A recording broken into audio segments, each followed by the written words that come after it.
Chapter 22, Excerpted and Adapted, of Lyddie, by Katherine Paterson. Farewell. The bear had won. It had stolen her home, her family, her work, her good name. She had thought she was so strong, so tough, and she had just stood there like a lamb and let it eat her up. She thought of her old friends. Amelia would know what that wretched word meant. Turpitude, turpentine. Then I would know why I've been dismissed without a certificate. Betsy would laugh and say, "Not our Lyddie, Mr. Marsden's best girl." Prudence would be busy explaining the meaning of the cussed word. Thank God Rachel was already safe, with a home and food and school. She had a mother. And Charlie. I will not cry. She began packing her things, but her extra clothes and new books would not fit into her old gunny sack. Well, she was a rich woman now. She would buy a trunk.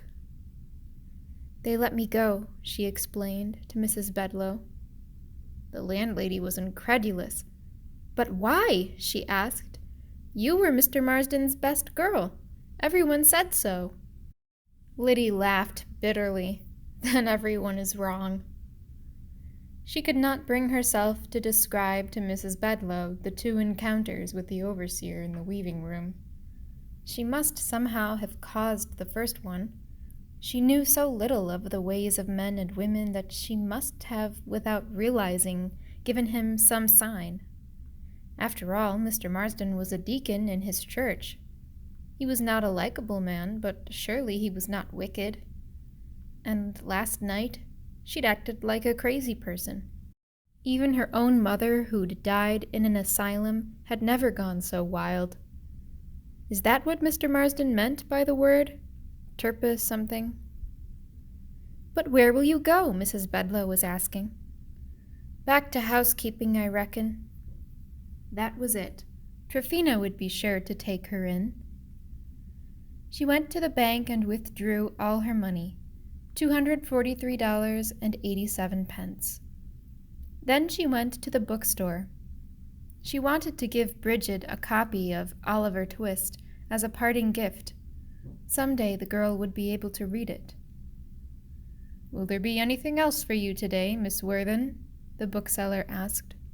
By now they knew each other. She hesitated. "Do you have a book that tells the meanings of words?" "Ah," he said, "we have several dictionaries." She carried her new dictionary till she was out of sight of the bookshop and opened it. After a search, she found the word, turpitude, and read the definition. What? She would have howled in the street had it not been so crowded with passers-by. She was not a vile or shameful character. She was not base or depraved. She was only ignorant, and what was the sin in that? He was the evil one to accuse her of such. She had done nothing evil, only foolish. She rushed back to her room. What could she do? The damage was done. If only she had known what was going on when she was in the agent's office, how that vile man was lying. Oh, the agent had been so quick to believe him, especially after she had shouted at the overseer. If only she could have defended herself before it had been too late. She must do something regardless. Quickly she wrote 2 letters and rushed off to the acre, where the neighbors directed her to Bridget's house. Bridget herself answered the door. "Oh, Lyddie, what have they done?" "I'm dismissed," Lyddie said. "No, it cannot be." "It can't be helped. It's done. But they must not dismiss you. I've already written a letter to Mr. Marsden. I told him if he dismissed you or bothered you in any way, I would tell his wife exactly what happened in the weaving room.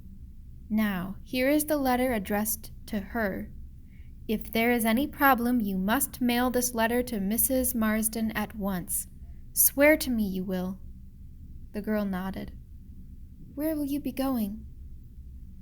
"They didn't give me a certificate," said Lyddie, "so I have to leave Lowell." "And it's all me fault." "No, you mustn't blame yourself."